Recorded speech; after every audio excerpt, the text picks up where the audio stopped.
It is one thing to have a skill, and another is to convert the skill into a magnificent pool of money printing machine.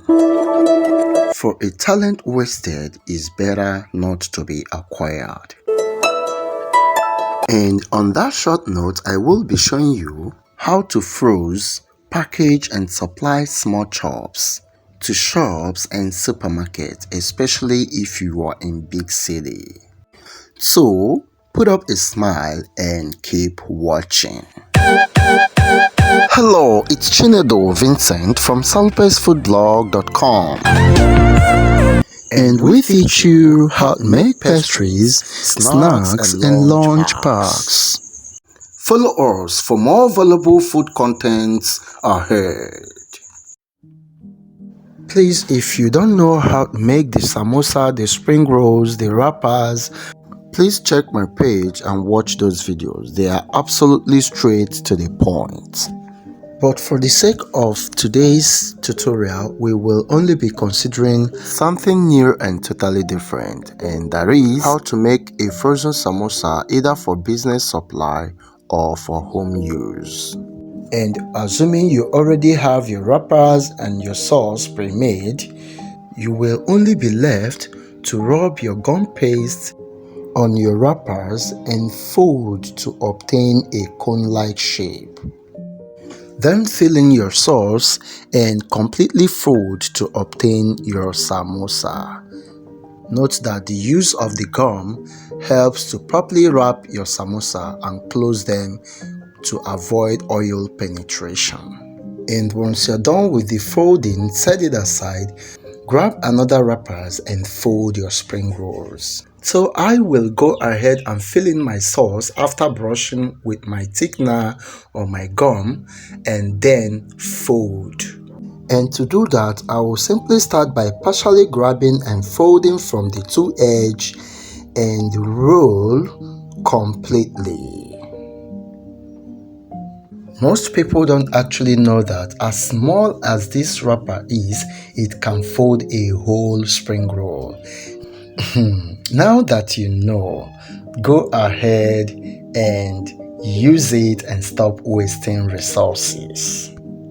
So I'm gonna take it again for the second time. Fill in your sauce, grab the wrappers by the edge and then fold completely, as simple as that.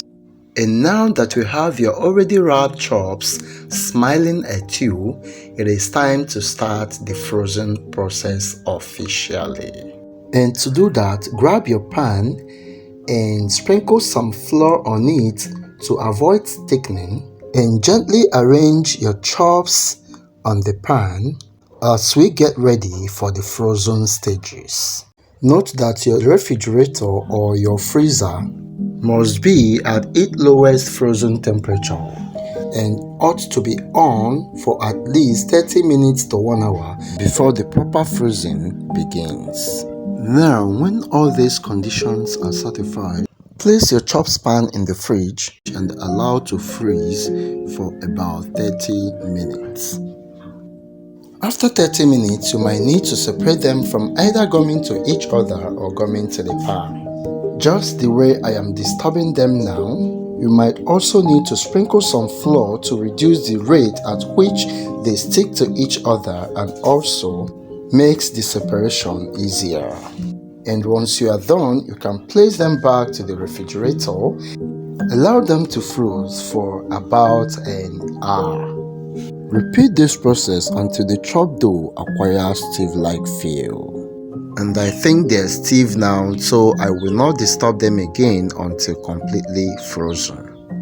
And this time around, I froze them overnight and they are set and ready to be packaged.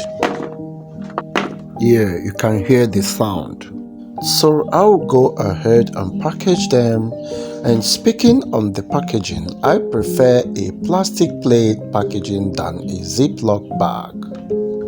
This is because in the face of no light, there will be no compression, especially if you're storing for a longer period of time.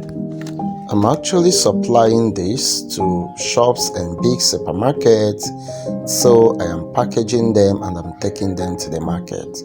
You too, you can join me to make the cool money. Thanks for watching. And please give us a thumbs up if you've not done so. Visit us at salpressfoodblog.com and I'll see you. Bye.